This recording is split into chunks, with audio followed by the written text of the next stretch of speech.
World News Program coming to you live from Algiers with me, Mariam Zian. The headlines.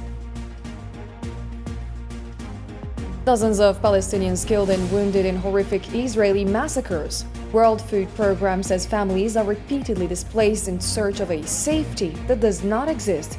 Trump claims a Gaza deal is near.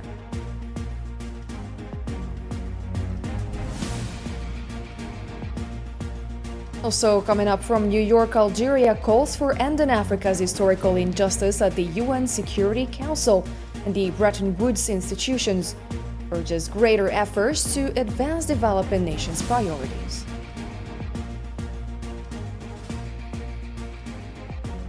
And Zelensky says Trump supports Ukrainian strikes inside Russia. The Kremlin insists Trump remains committed to peace. Meanwhile, Kiev confirms strikes on strategic Russian ports on the Black Sea.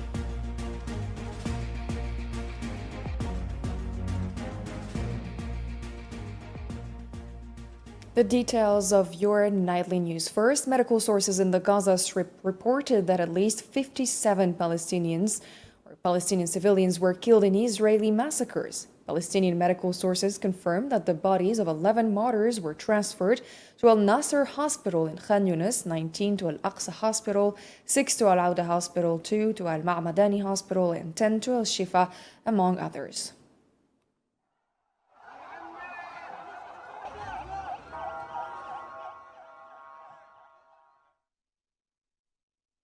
The United Nations Relief and Works Agency UNRWA warned that more than 2 million Palestinians in Gaza are facing the risk of real famine due to the continued Israeli blockade preventing humanitarian aid from entering the besieged territory. In a statement, UNRWA said that over 2 million people in the Strip will face famine and a worsening humanitarian catastrophe unless there is urgent international support, stressing the need for immediate action to address the crisis.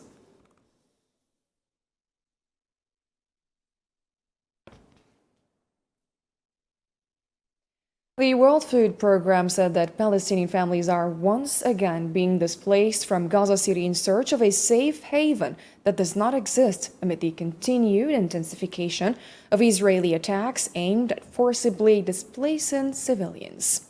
Maurizio Martina, WFP Deputy Executive Director, wrote on X that with every new displacement, families exhaust their resources and accessing food becomes increasingly difficult.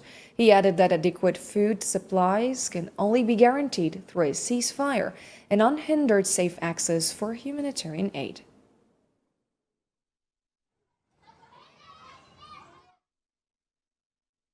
Spain and Italy announced that they decided to send warships to protect the global resilience fleet heading toward Gaza after it came under repeated drone attacks in international waters.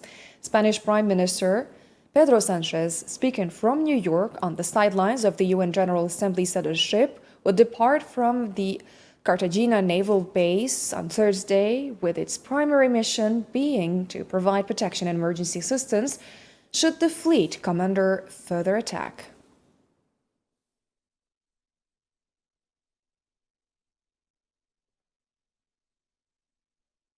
Still in the Palestinian file, UN Special Rapporteur for the Occupied Palestinian Territories, Francesca Albanese, urged other states to mobilize their fleets to ensure the passage of the aid flotilla to Gaza. Albanese stressed the need to launch a genuine humanitarian convoy to break the blockade on the Strip, adding that what the peoples of the world demand and what humanity requires is the delivery of aid to the people of Gaza amid an ongoing genocide.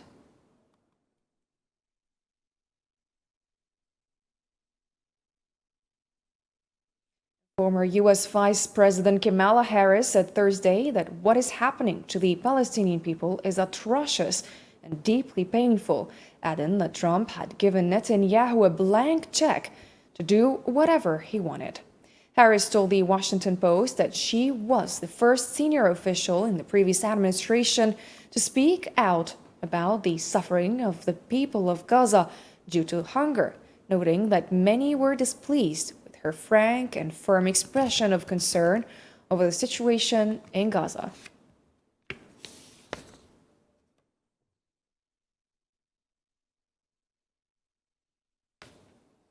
And US President Donald Trump confirmed that reaching an agreement to end the war in the Gaza Strip is near, noting that important talks were held with a number of Middle East leaders on this matter. In remarks at the White House, Trump said the meetings he held with Middle East leaders were excellent, and he pointed out that they resulted in important decisions. Trade with Turkey, and we're going to continue. Well, thank you very much. We've had some very, really good talks today on Gaza with both the Middle East representatives and kings and all of the top leaders in the Middle East. And we had also a very good conversation with Bibi Netanyahu, trying to get the hostages back, and we're trying to get the end of the Gaza situation. It's really bad, very bad. And we think it could happen. Maybe it could happen pretty soon. We want the hostages back. We want the bodies back. And we want to have peace in that region. So we had some very good talks. President Trump also made it clear that he will not allow Israel to annex the West Bank, stressing that such a move would undermine ongoing efforts to achieve peace in the region. I will not allow Israel to annex the West Bank. No, I will not allow it.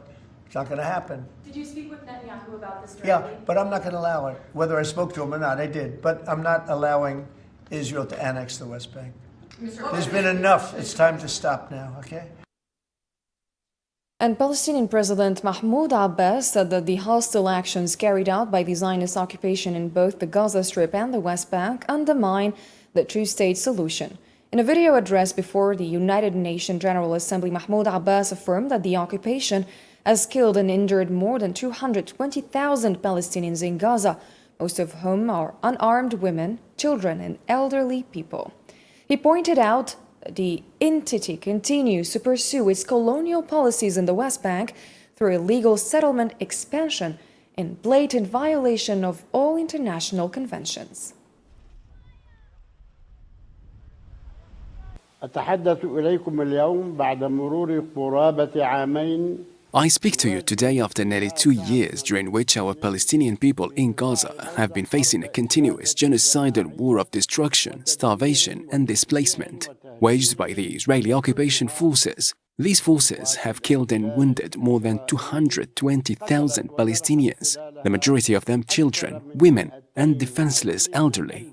In the West Bank, including East Al-Quds, the capital of our Palestinian state, the extremist Israeli government continues to implement its oppressive policies through illegal settlement expansion and the drafting of new confiscation plans. These actions undermine the two-state solution and constitute a blatant violation of international law and the relevant UN Security Council resolutions, foremost among them Resolution 2334.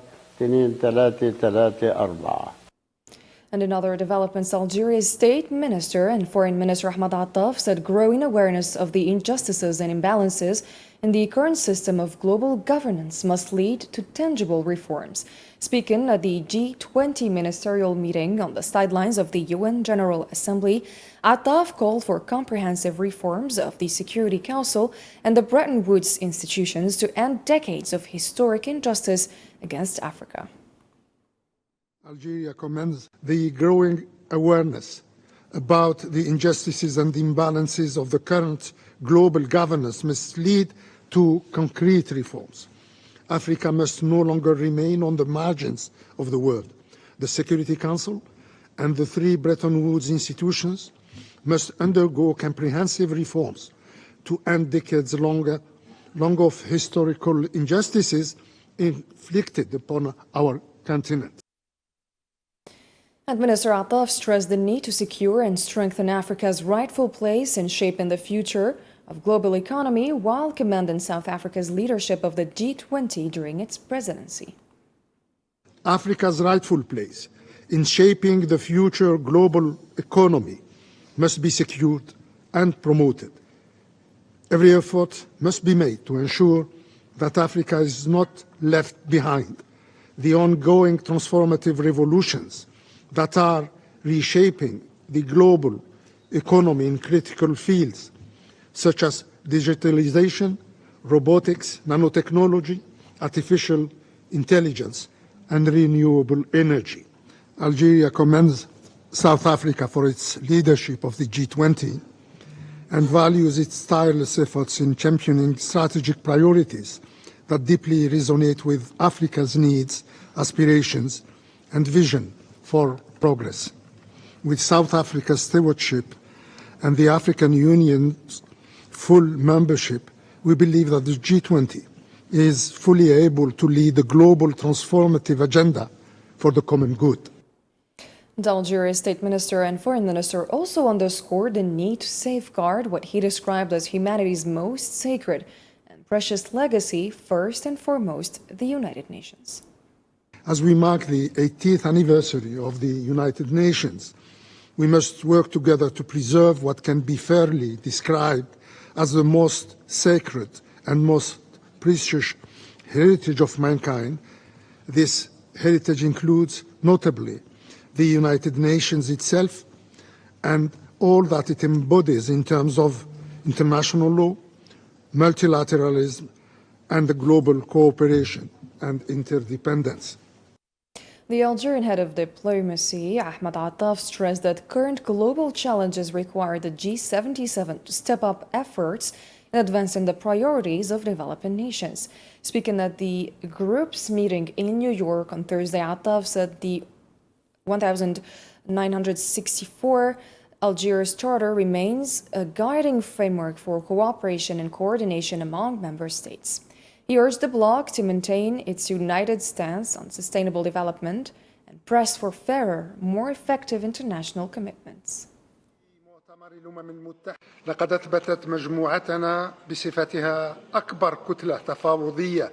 Our group, as the world's largest negotiating bloc, has proven that the 1964 Algiers Constitutive Charter continues to serve as a guiding framework for cooperation and coordination among our countries. On this basis, today's challenges compel us to intensify efforts in advancing the priorities of developing nations, notably those related to the following four pillars. First, in the field of sustainable development, we must reaffirm our unified position, as expressed at the United Nations Conference on Finance and Development, especially regarding the urgent need to establish fairer and more effective international commitments. The Algerian Minister of State and Minister of Foreign Affairs also underlined the need for the G77 to renew its demands for fair representation of developing countries in international institutions, while focusing efforts on strengthening the principle of shared responsibility in tackling climate change. وفي مجال إصلاح منظومة الحوكمة العالمية. On the reform of global governance, we must renew our call for fair representation of developing countries across international institutions, be they economic, political, monetary, or commercial. Third, in the environmental field, it is crucial to focus our efforts on consolidating the principle of common and different responsibilities in addressing climate change-related challenges, given that developing nations remain the least responsible for this phenomenon, yet the most affected by its consequences. Fourth and finally, with regard to technology and knowledge transfer, we must press for concrete measures that ensure the participation of developing countries in the ongoing revolutions in the fields of digitalization, robotics, nanotechnology, artificial intelligence, and renewable energies, particularly that these revolutions will inevitably reshape the very structure of the global economy in the future. The Algerian State Minister and Minister of Foreign Affairs, Ahmed Attaf, met with U.S. Deputy Secretary of State Christopher Londo to discuss various aspects of Algerian-American relations during their participation in the high-level segment of the United Nations General Assembly. According to a statement from the Algerian Foreign Ministry on Thursday, the two ministers reviewed joint efforts aimed at elevating bilateral ties by strengthening strategic dialogue and deepening partnership.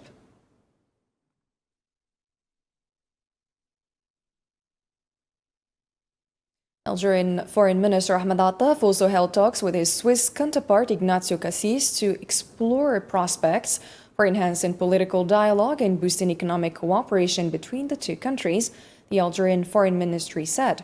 The statement added that Attaf and Cassis exchanged views and analyses on several current international and regional issues within the framework of their participation in the high-level segment of the United Nations General Assembly.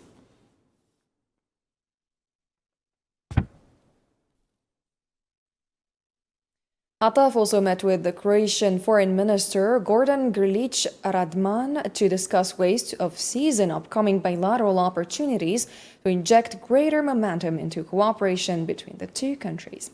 According to the Algerian Foreign Ministry, the talks in New York also touched on strengthening partnerships in fields such as investment, energy, trade, shipbuilding, and infrastructure.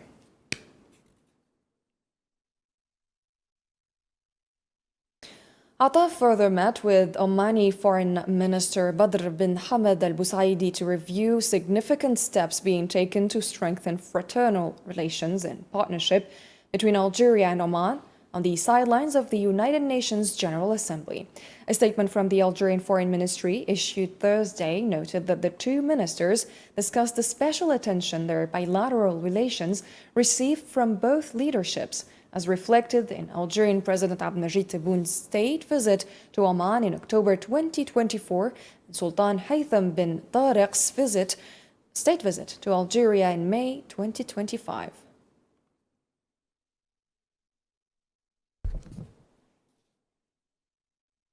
Algerian State Minister and Minister of Foreign Affairs Ahmed Attaf also held talks with the UN Secretary General's personal envoy for Western Sahara, Staffan de Mistura, on the sidelines of the high-level segment of the United Nations General Assembly in New York. A statement from the Algerian Foreign Ministry published Thursday explained that the meeting followed up on discussions held between the two in Algiers on September 16, addressing the latest developments in the Western Sahara issue as part of preparations for the upcoming UN Security Council meeting on the matter in October. The statement added that Minister Attaf reiterated Algeria's unwavering position in support of UN efforts to achieve a just, lasting, and definitive settlement of the Western Sahara conflict.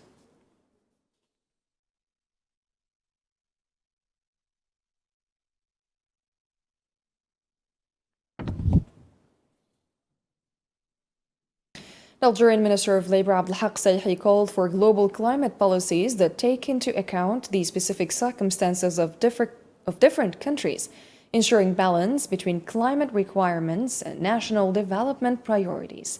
Speaking at the 80th session of the UN General Assembly in New York, Saihi urged developed countries to honor their financial commitments toward developing nations, particularly given their limited capacities and minimal contribution to global emissions. He also presented Algeria's Climate Plan 2022 to 2023 as an effective strategy aligned with national priorities.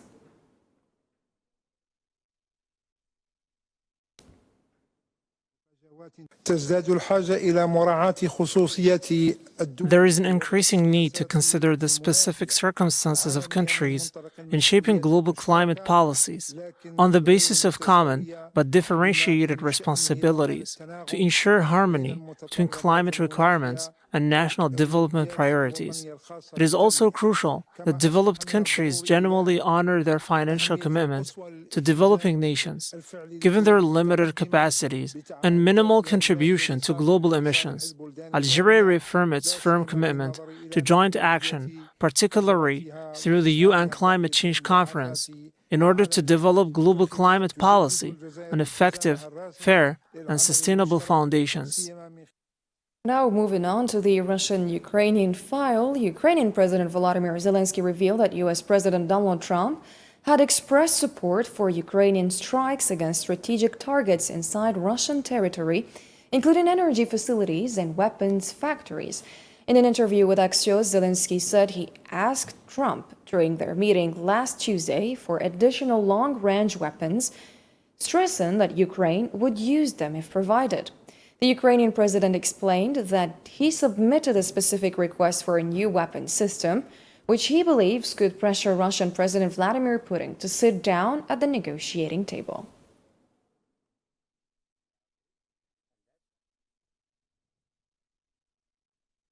And Kremlin spokesperson Dmitry Peskov said that Moscow assumes U.S. President Donald Trump remains committed to working toward achieving peace between Russia and Ukraine. In statements reported by the Russian news agency RIA Novosti, Peskov confirmed that his country is open to peace talks regarding Ukraine, noting that the US president made his remarks under the influence of Ukrainian President Volodymyr Zelensky's perspective. The Kremlin spokesperson emphasized that Moscow has not heard any direct statements from the US president about abandoning the path toward ending the war.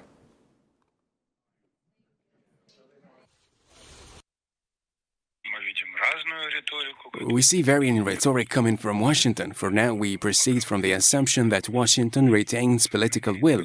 President Trump retains political will to continue efforts to reach a peaceful settlement in Ukraine. We support these efforts, and Russia remains open for peace talks. In a separate statement, Peskov confirmed that Russia remains open to peace negotiations over the conflict, signaling a stance that could pave the way for a renewed diplomatic engagement. He noted that current U.S. rhetoric does not contradict Washington's declared desire for a settlement of the conflict in Ukraine.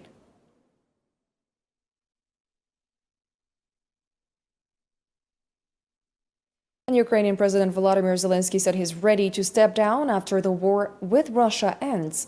In remarks to Axios, Zelensky stressed that his goal is to end the war, not to remain in office. He added that he would ask Parliament to organize elections once a ceasefire is reached.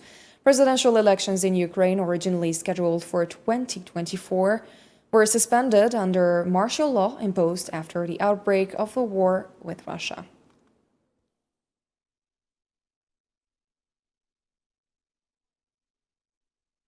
And Reuters, citing a Ukrainian intelligence source, reported that Ukrainian drones targeted the Russian ports in Novorossiysk and Wapsi in an attack on Wednesday.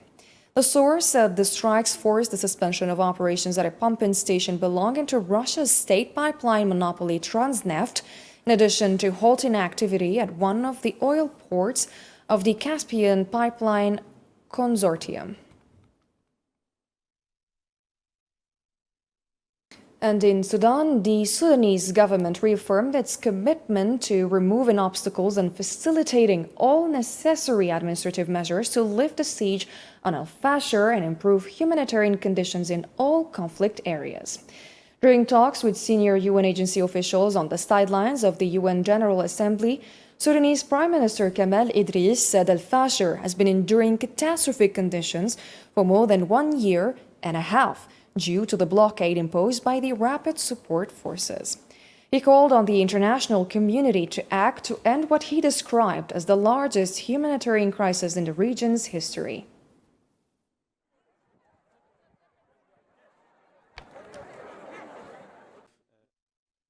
And for more international news, here is a report by our own colleague Nabil Khazini.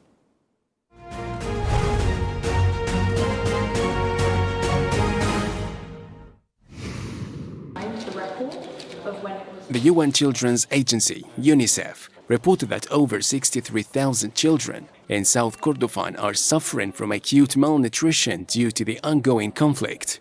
UNICEF said Thursday the continued fighting and blockade have deprived families of food, healthcare, and clean water. It warned that children are living in dire conditions and called for urgent international action to ensure safe delivery of aid. The Paris Criminal Court has convicted former French President Nicolas Sarkozy of criminal conspiracy in connection with the illegal financing of his 2007 presidential campaign. The case centers on allegations that Sarkozy received funds from Libya, with the court finding him guilty of multiple charges, including illegal campaign financing and corruption. Preserve TikTok as a platform for the 170 million Americans. US President Donald Trump signed an executive order declaring that proposed deal for TikTok to continue operating in the United States meets national security requirements. This was the first major step towards signing a formal TikTok deal, which the US administration says will keep users' data secure by adding American oversight and storing it in the United States.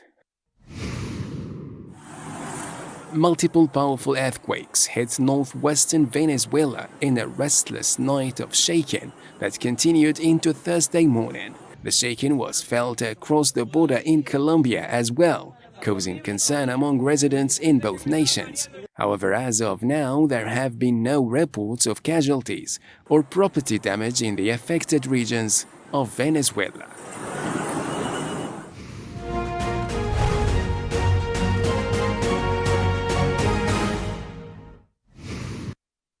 And that's a wrap for tonight's program. Thanks for watching. Have a great night.